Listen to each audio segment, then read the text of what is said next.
wọ́n ti ní kí òṣìṣẹ́ àjọ Kwatma 6 wá wí tẹnu wọn látàrí pé wọ́n sọ̀rọ̀ bá owó oṣù tó kéré jùlọ tuntun lórí ìtàkùn ayélujára. Àwọn òṣìṣẹ́ àjọ tó ń ṣe àmójútó ìgbòkègbodò ọkọ̀ ní ìpínlẹ̀ Kwara Kwatma 6 ọ̀tọ̀ọ̀tọ̀ ni àwọn aláṣẹ àjọ ọ̀hún ti pè wípé kí wọ́n wá wí tẹnu wọn látàrí ìjíròrò kan tó wáyé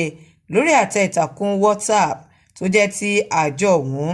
níbi tí wọ́n ti ń sọ̀rọ̀ lórí bí ìjọba kò ṣe tí ì san owó oṣù tó kéré jùlọ tuntun ó ní ẹgbẹ̀rún lọ́nà 70 náírà fún àwọn òṣìṣẹ́ Kwatma ní ìpínlẹ̀ ọ̀hún. Àwọn 6 wọ̀nyí ni wọn kò fi orúkọ wọn léde gẹ́gẹ́ bí ìwé tí wọ́n fi ẹ̀sùn kàn wọ́n, eléyìí tí Farouk Ọlá Abdullateef buwọ́lù fún adelé ọ̀gá àgbà àjọ ọ̀hún onímọ̀-ẹ̀rọ Bámidélé Michael, níbi tí wọ́n ti fi ẹ̀sùn kàn wọ́n wípé ní 30 inú oṣù kẹwàá ọdún 2024 yìí ni wọ́n bu ẹnu àtẹ́ lu ìjọba lórí àtẹ ìtàkùn WhatsApp tó jẹ́ ti àjọ Kwatma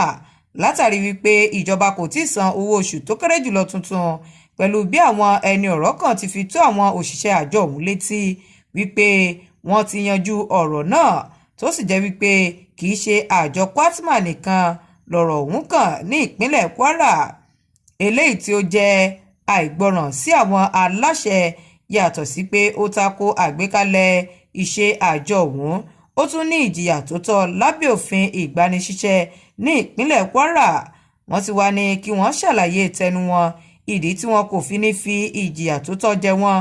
lábẹ́ òfin. Abiola Ajani ló ń jábọ̀ ìròyìn fún iléeṣẹ́ Atótó Arére Online TV. Ẹ ṣeun.